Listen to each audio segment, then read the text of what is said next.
primera lámina que vamos a ver, la meningitis purulenta. La meningitis purulenta es un proceso inflamatorio de las meninges, mejor dicho, de las lectomeninges, los aracnoides y la vía madre, de forma o a causa de una bacteria, ¿no? Entonces, hay distintas bacterias que pueden ingresar, por ejemplo, el meningococo, la Neisseria meningitidis, entre otros, ¿no? Va a depender ese cuadro principalmente si es en niños o si es en adultos, ¿no? Pero principalmente vamos a tener que las meninges, ¿no? Van a ser afectadas por este proceso inflamatorio a la cual las bacterias llegan y comienzan a inflamar la parte del recubrimiento externo del cerebro, o sea, las meninges, ¿correcto? Entonces, ¿qué es lo que vamos a ver? En primer lugar, un cerebro edematizado, o sea, medio hinchado, y eso se va a ver porque, por ejemplo, las áreas de las circunvoluciones no se van a ver tan nítidas. También vamos a ver vasos sanguíneos bastante dilataditos, que ustedes ven acá, las estructuras vasculares como arañitas, ¿no? Bastante visibles, y el espacio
disculpen, les decía entonces que vamos a ver un cerebro edematizado, segundo que veíamos vasos sanguíneos bastante dilatados y el espacio lectomeningio se va a ver con la presencia de un material purulento.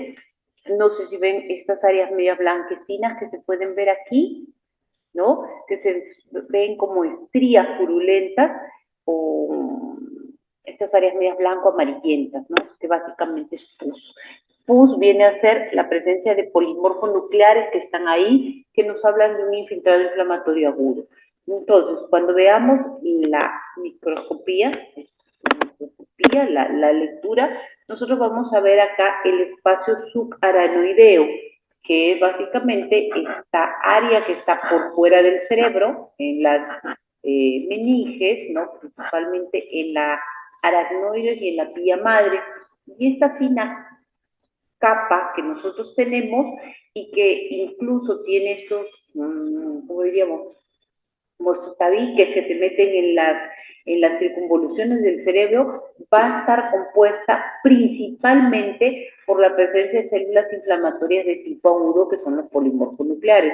Recuerden que este es un proceso bacteriano, entonces, que de un momento a otro aparece, ¿correcto? Debido a una bacteria que ha ingresado hasta el cerebro.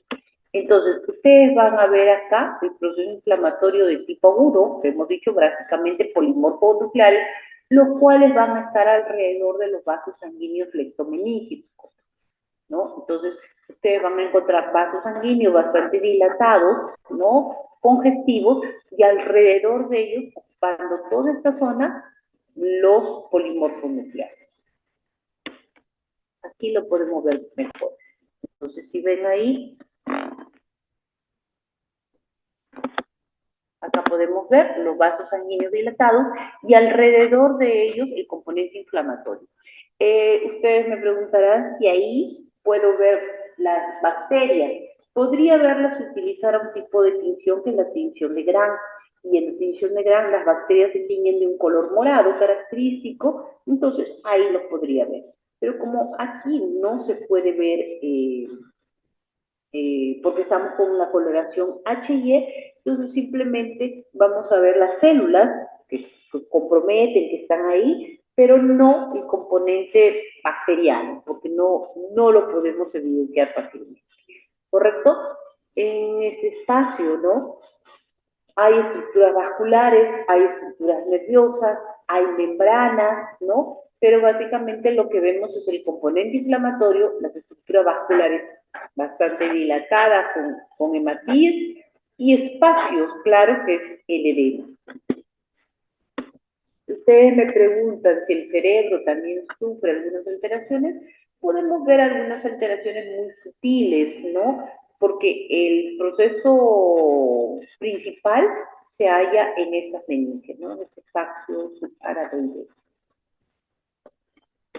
Y si nos acercamos un poco más, que lo que deberían hacer es ver estas células efectivamente para que ustedes reconozcan que son polimorfonucleares, ¿no? Que es la célula principal en este proceso. Entonces, aquí, en esta imagen, voy a acercarme para que ustedes puedan ver las células inflamatorias, vean acá, ¿no? Bueno, acá se puede ver polimorfos nucleares, que son básicamente las células que vamos a encontrar en esta zona.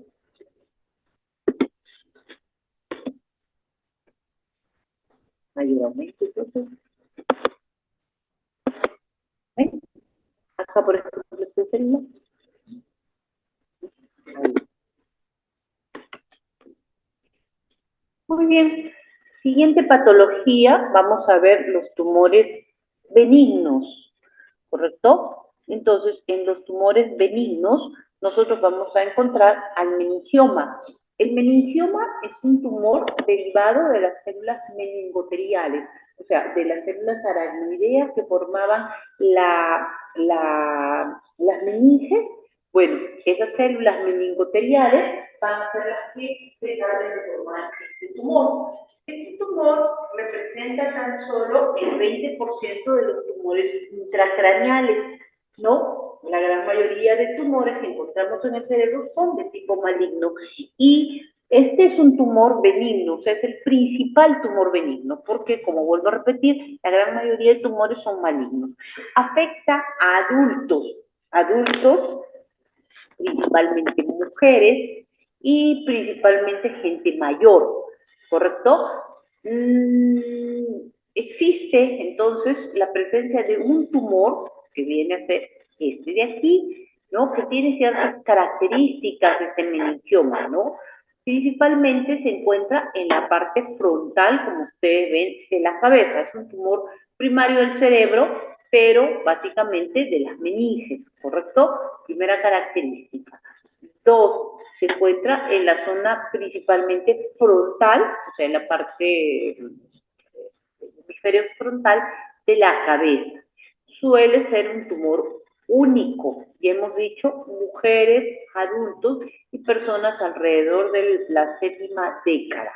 Normalmente esos tumores tienen un crecimiento lento. Ese crecimiento lento por mucho tiempo hace que el paciente no tenga síntomas. Por lo tanto, el diagnóstico de este tumor generalmente es un hallazgo, ¿correcto? Y como es un tumor benigno, al sacarse el tumor, tiene pues muy buen pronóstico, no vuelve a aparecer, ¿correcto?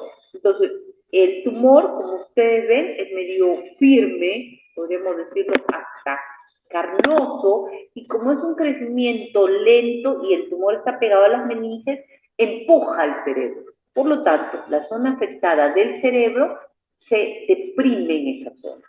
Este tumor bien delimitado, firme, que tenemos acá, tiene una consistencia arenosa al ser cortado. Cuando lo cortas sientes como que el cuchillo raspara algo, ¿no? Esa sensación es característica del meningioma. Bien. Entonces, este tumor se saca y se envía a anatomía patológica. Ahora, este tumor que derivaba de las células meningoteliales tiene una característica. Las células aracnoideas tienen una característica de formar una estructura media granular, ¿correcto? Entonces, lo que vamos a ver en el tumor meningotelial, el meningioma meningotelial, va a ser la formación de estas estructuras medias como remolinos. Hay muchos tipos de meningiomas, el meningotelial, el fibroso, el transicional, el jamomatoso, entre ellos. Pero el que ustedes van a ver es el tumor más característico, que es el meningioma meningotelial. Este meningioma meningotelial es más frecuente también en las personas más jóvenes. En las personas mayores hay variantes ya un poco más agresivas. Como ustedes me preguntarán, si era un tumor benigno, sí, pero existen algunos meningiomas que tienen un alto riesgo de recidiva y un comportamiento más agresivo, como los meningiomas anaplásicos, que se pueden convertir en malignos. La gran mayoría, el 90%, van a ser así, tumores benignos que no tienen mayor alteración, pero hay algunos tumores que tienen algunos ciertos cambios. Entonces, acá en el meningioma meningotelial va a tener una estructura formada por estructuras que forman, ¿ven?, como pequeños remolinos. Estas células que forman estos remolinos son células de aspecto epitelioide, parecen medias epiteliales, ¿no?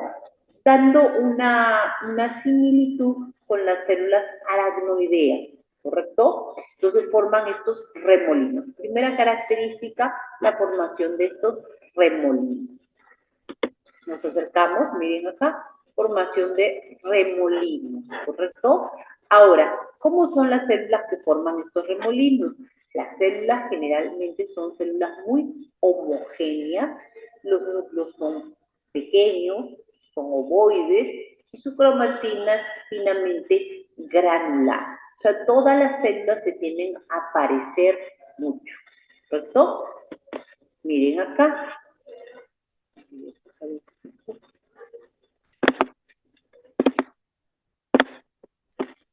Un pequeño remolino en el cual las células son redondas, son pequeñas, como ustedes ven, los núcleos son medios ovoideos, la cromatina es finamente granular, no es oscura, ¿no? Como si tuviera pequeños puntitos, como ustedes ven, incluso puede tener pseudoinclusiones que dan el aspecto como vacío. ¿Se acuerdan ustedes cuando vieron el carcinoma papilar de tiroides? Más o menos así, como una pseudoinclusión, también se puede ver.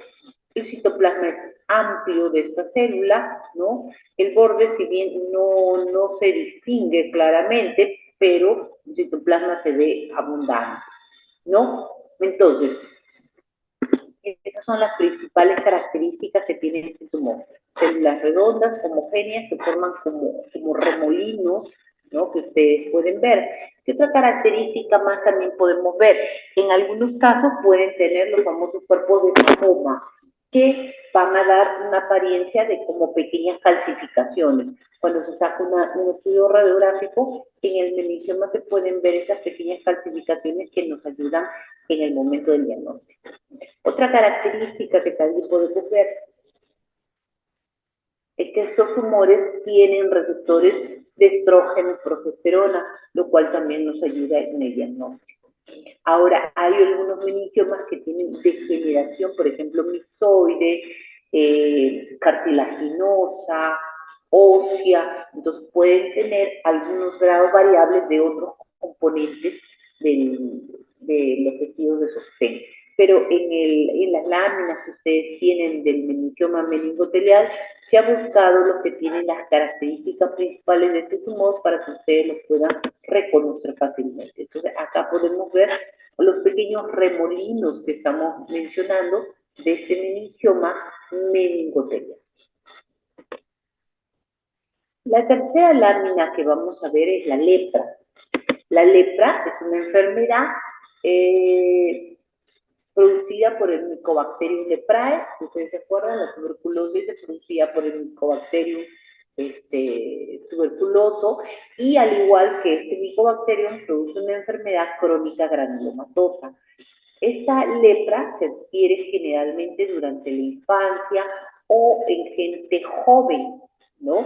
Es muy poco transmisible, pero las personas que lo tienen por largos periodos de años, hasta que el Mycobacterium logra generar un proceso crónico granulomatoso, generalmente en los tejidos, como ustedes están viendo acá, de la piel. Las lesiones que aparecen en la piel al principio son pequeñas máculas, o sea, pequeñas como manchas pálidas de 1 milímetro hasta 1 centímetro de diámetro, y estas máculas son anestésicas, o sea, sientes como que pierde la sensibilidad de esta zona.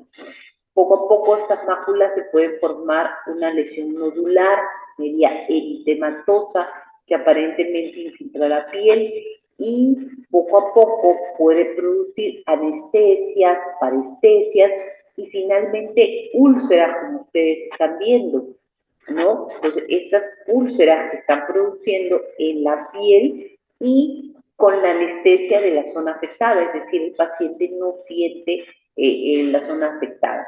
Incluso en la cara comienza a producir alteraciones en la cara, produciendo una facies media alionada. Entonces, esta enfermedad, que tiene años de evolución, tiene manifestaciones cutáneas, como ustedes ven, y trastornos de la sensibilidad a través de la presencia de estas máculas, de estos nódulos y de estas úlceras, ¿no? Afecta principalmente, como ustedes ven, miembros superiores, miembros inferiores, ¿no? Y bueno, se realiza acá la biopsia para poder ver la lesión.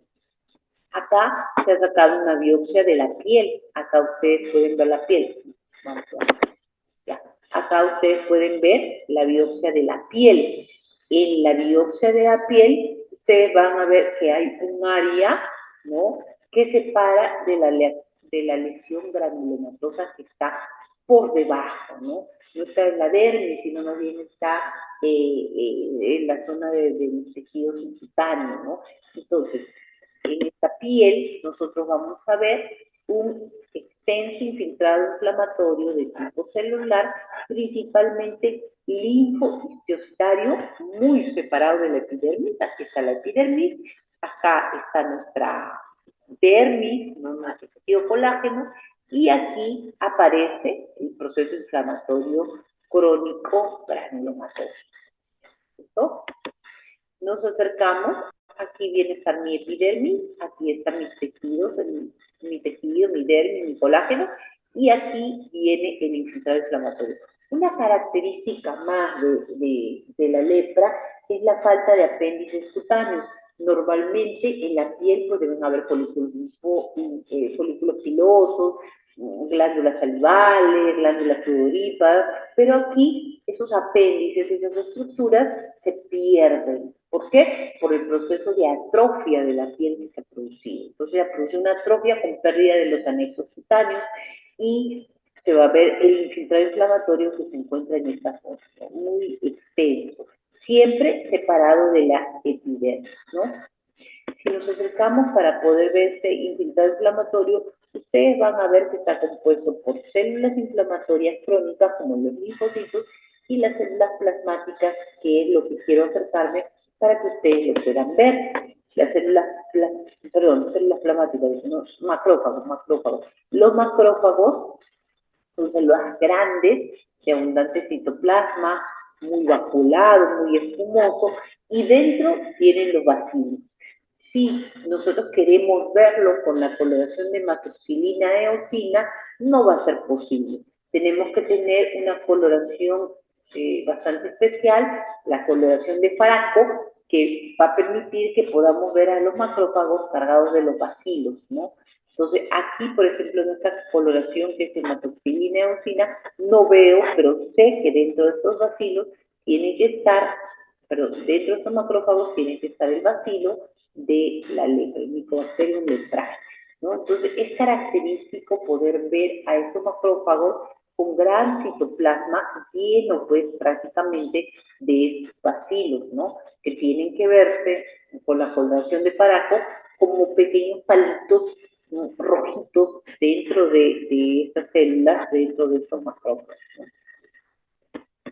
Aquí también podemos ver, voy a acercarme para que lo puedan ver, macrófagos grandes, voluminosos, ¿no? Con un citoplasma granular lleno del Mycobacterium leprae, que no lo puedo ver, como les digo, se tendría que hacer la coloración de Paraco, en la cual, al igual que la coloración de 100 índices, me permitía ver el bacilo tuberculoso, aquí puedo verlo, ¿no?, al macrófago repleto de este bacilo. La siguiente patología que vamos a ver es el glioblastoma multiforme. Este es un tumor bastante frecuente. Les dije que los tumores no generalmente eran tumores malignos. La gran mayoría de tumores que se encuentran en el cerebro son de por sí malignos. Hay alrededor de un 30% de tumores, ¿no?, en el cerebro que son benignos y el resto son malignos. Y de ese 30%, un 20% son los famosos melitiomas. Dentro de ese 70% de tumores malignos, tenemos a los astrocitomas, que vienen a representar alrededor del 40% de los tumores malignos. Y hay astrocitomas grado 1, grado 2, grado 3, y el astrocitoma grado 4 es el glioblastoma multiforme, que representa el 25%. Entonces dijimos que un 15% son astrocitomas y un 25% son los astrocitomas grado 4 o glioblastomas. De ellos son el 40% de los tumores malignos que existe en el tumor, en el cerebro. Muy bien, cuando nosotros veamos estos tumores, vamos a ver que tienen ciertas características macroscópicas.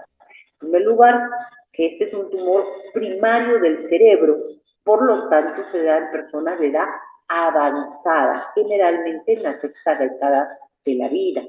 Predomina generalmente en el sexo masculino, 2:1, ¿no? El tumor puede haber empezado como un astrocitoma de un grado alto o puede haber empezado como un astrocitoma de grado bajo, un 1, un 2, e ir avanzando a medida que tiene ciertos cambios también histológicos, ¿no? Principalmente se encuentra en los hemisferios cerebrales. Como ustedes ven, el tumor del cerebro no es un tumor definido, como por ejemplo lo era un tumor en el estómago o en el colon, que ustedes veían el tumor. Aquí el tumor no se puede definir con nitidez dónde terminan los bordes del tumor y dónde empieza el tejido normal. Es un tumor mal definido, de un color blanco grisáceo, que tiene áreas amarillentas, que tiene áreas negruzcas, que puede tener áreas quísticas, es decir, un tumor con características malignas y de carácter infiltrativo, que va expandiéndose y que va distorsionando el parénquima cerebral. Entonces, es un tumor que tiene áreas de necrosis, quistes, hemorragias. Si ustedes trazan una línea imaginaria, acá tengo mi línea, ¿no?, que separa los dos hemisferios, ustedes van a ver y comparar un hemisferio con otro. Acá van a ver los ventrículos. Acá, por ejemplo, el ventrículo ya no se ve con nitidez. Miren acá cómo esta estructura ya no es similar acá, porque el tumor está infiltrando los tejidos, ¿correcto? Entonces, miren aquí, el tumor puede ser único o puede ya tener otros focos del tumor. Acá, por ejemplo, vemos el tumor aquí y el tumor también acá. Miren acá, trazan mi línea imaginaria, veo que la línea viene por acá y miren cómo se distorsiona y empuja el cerebro. ¿Por qué? Porque ese tumor está creciendo dentro de una cavidad cerebral donde no hay donde más crecer. Entonces, a medida que el tumor crece, empuja, ¿no?, al parénquima cerebral subyacente, distorsionándolo. Miren acá los ventrículos como ya no están homogéneos, ya no están iguales en ambos lados, sino que el tumor ha crecido. Y en la parte central tiene las áreas de necrosis. Recuerden que los tumores más agresivos tienen áreas de necrosis, pueden tener áreas quísticas, pueden tener zonas de hemorragia. Entonces, este tumor es blando, ¿no?, medio friable o gelatinoso, ¿correcto? Cuando uno saca este tumor, lo va sacando por pedazos.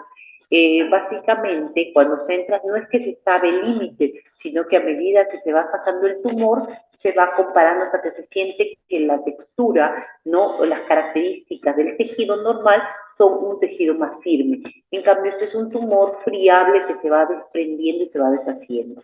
Entonces, a veces puede recidivar porque no se puede extraer a veces de manera completa, ¿correcto? Muy bien.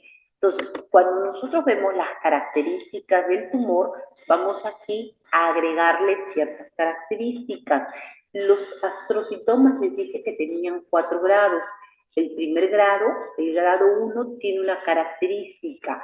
Es un tumor que tiene atipia. Cuando solamente veamos atipia, la A de atipia, hablaremos de un astrocitoma grado 1. Cuando veamos un tumor que tiene atipia y mitosis, o sea, vamos a hacer un, ¿cómo se llama? Algoritmo, ya se me olvidó la palabra, vamos a poner la palabra amén, A-M-E-N. El primer grado, el grado 1, el astrocitoma grado 1, tiene solamente la letra A, que es la letra de la atipia. El astrocitoma grado 2 tiene las 2 primeras letras de la mente, A y M. Significa que tiene atipia y mitosis, ¿correcto? El grado 3 va a tener la A, la M y la E, o sea, atipia, mitosis y endotelio, o sea, cambios endoteliales, los vasos alterados. Y el astrocitoma grado 4, que es el glioblastoma multiforme, que es el tumor que estamos viendo, tiene esas 3 características más la N de necrosis. Entonces, cuando ustedes vean un tumor en el cerebro que tiene necrosis, ya es un astrocitoma grado 4, ¿correcto? Es el principal tumor, el más frecuente y el más agresivo, ¿no? Porque es un tumor ya de crecimiento muy rápido, el cual tiene mucha densidad celular, tiene atipia, tiene mitosis, tiene alteración de los vasos y tiene la necrosis. La necrosis es fácilmente visible. Y, por ejemplo, ven esta zona donde prácticamente se ve tejido medio como en sombras, ya no se ven las células, y aquí está la mitosis. Entonces, viendo la viendo la necrosis, nosotros sabemos que este es un glioblastoma multiforme, ¿correcto? Entonces, no se olviden, el glioblastoma tiene que tener necrosis. Muy bien, el glioblastoma es un tumor densamente celular. ¿Qué significa? Tiene cantidad de células. Si ustedes miran por campo, la cantidad de células que tiene es bastante, por eso decimos altamente o densamente celular. Y estas células son anaplásicas, son células que tienen distintas alteraciones. Entonces, un tumor que tiene hipercelularidad, primera característica, atipia nuclear, mitosis, hiperplasia endotelial y necrosis. Miren cuántas características estamos mencionando si es que les toca este tumor en el momento del examen. Es un tumor heteromorfo, significa que sus células tienen distintas formas. Hay algunas células que pueden ser redondas, hay unas células que pueden tener distintas formas, atípicas, hay unas células que pueden verse hasta medias alargadas. Eso hace que el tumor tenga distintas formas, por eso lo llamo tumor heteromorfo, con muy alta celularidad, con estas células redondas, anaplásicas, con células alargadas, celulares, con células pleomórficas de tipo monstruosas, con necrosis, no sé si ven esta área donde ya no se ven las células, sino se ve como sombras de las células que han quedado, y con alteraciones vasculares. Miren acá los vasos, y alrededor de los vasos, miren cómo las células tumorales se forman y hacen como masas, ovillos o bandas alrededor de las estructuras vasculares. Eso era lo que le habíamos puesto en nuestra palabra MEN como el E de endotelio, los cambios que se producen en los vasos sanguíneos. Entonces, estas células anaplásicas de gran densidad celular, con mucho pleomorfismo, con núcleos muy hipercromáticos, caracteriza a este tipo de tumor. ¿Cierto? Miren acá, gran cantidad de necrosis. Lo principal para que sea un glioblastoma es que tenga la necrosis.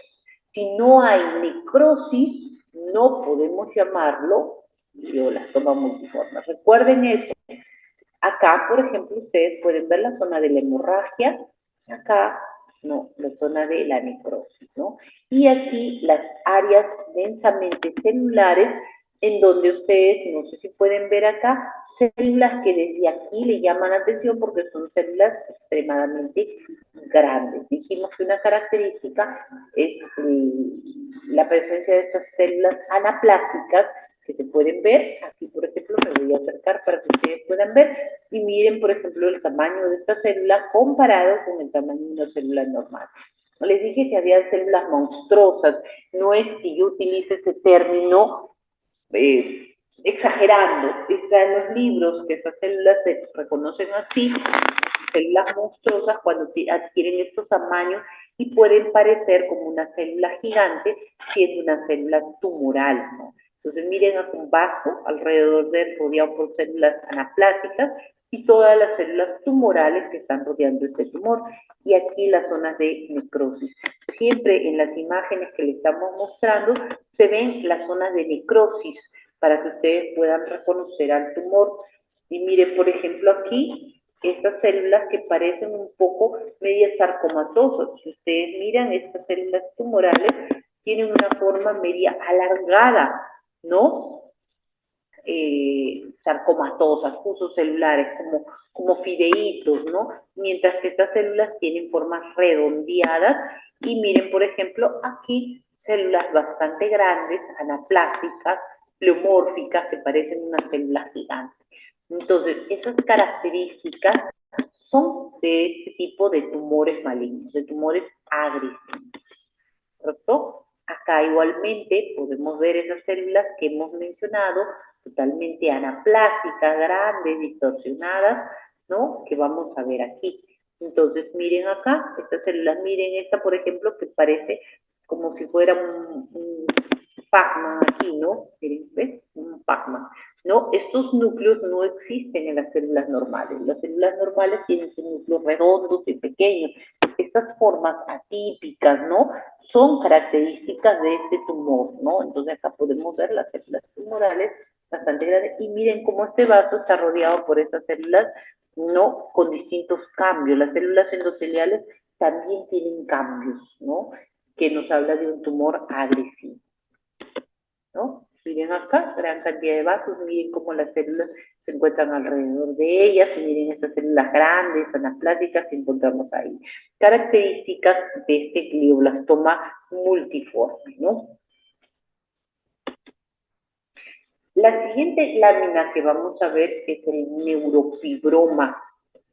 El neurofibroma es un tumor, ¿no? Pero ya no es un tumor a nivel cerebral, sino es un tumor de nervios periféricos. Este tumor puede originarse de dos formas.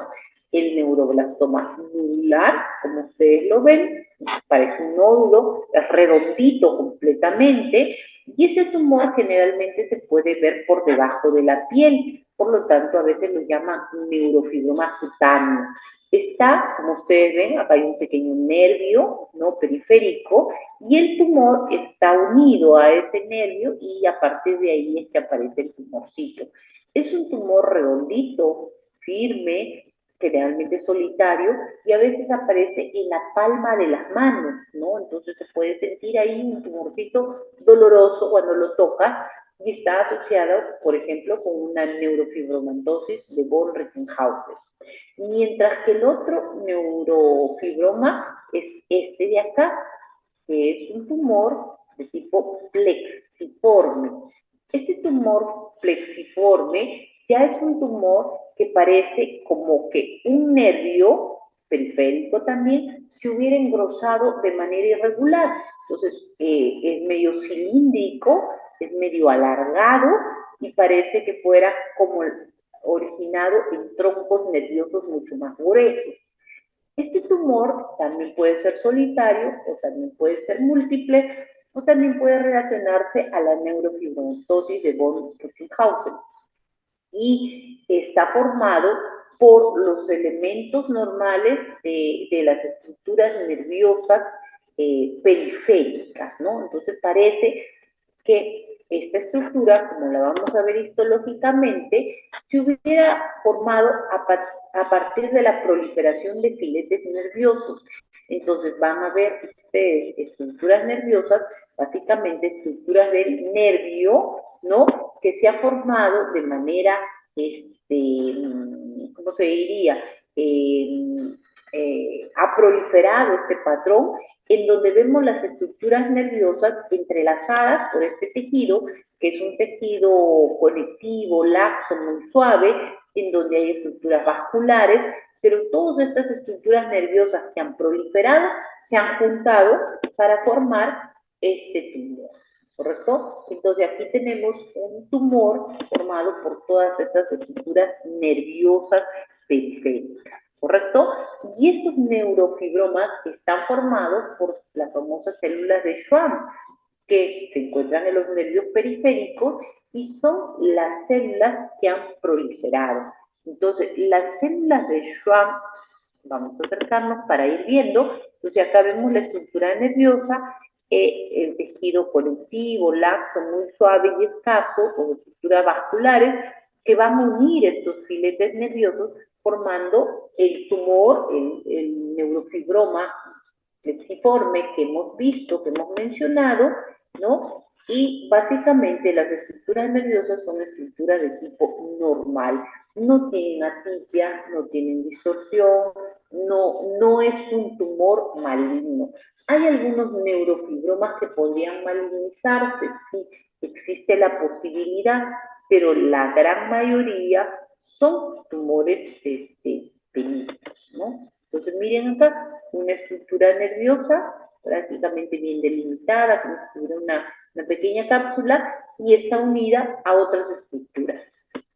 A medida que nos acercamos, buscaremos a las células de Schwann, que son muy parecidas a los fibroblastos. Recuerden que en el neurofibroma encontramos tanto fibroblastos como células de Schwann. Las células, vamos a acercarnos,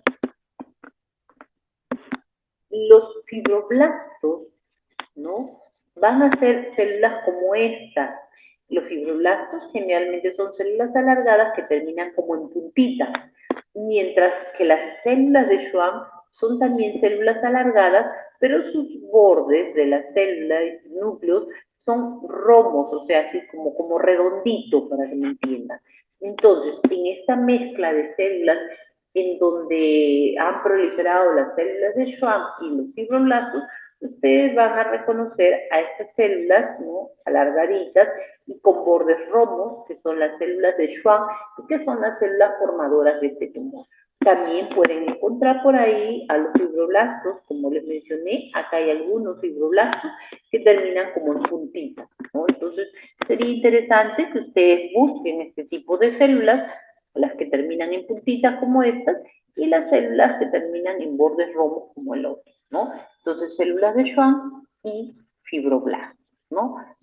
Muy bien, esos son principalmente los componentes de este neurofibroma, que es el tumor que teníamos que ver en nervios periféricos. ¿Ok? Entonces, aquí lo podemos ver. ¿Ven? Hay dos tipos de células, voy a acercarme un poquito más. ¿No? Las células que terminan en puntita y las células, ¿no? Como estas, y las células que terminan así, miren, medias redonditas, los bordes, ¿no? Está el núcleo y los bordes de la célula. Entonces, podemos ver los fibroblastos versus las células de Schwann. La diferencia entre fibroblasto y célula de Schwann es bastante notoria, ¿no? Y obviamente, en cada caso tiene que ser reconocida. Esta es una forma, un corte longitudinal, pero también tenemos cortes transversales en donde ya las podemos ver así, ¿no? La gran mayoría de células pues la vas a encontrar en uno u otro corte, habrá que buscarla en el corte que esté longitudinal para que sea más fácil de reconocerla, ¿no? Células de Schwann. Creo que esta es la última imagen, me parece. No, acá había una imagen más. Fibroblastos y células de Schwann. Me separé.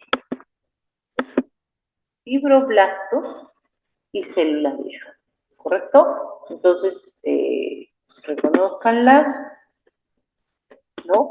Y no se olviden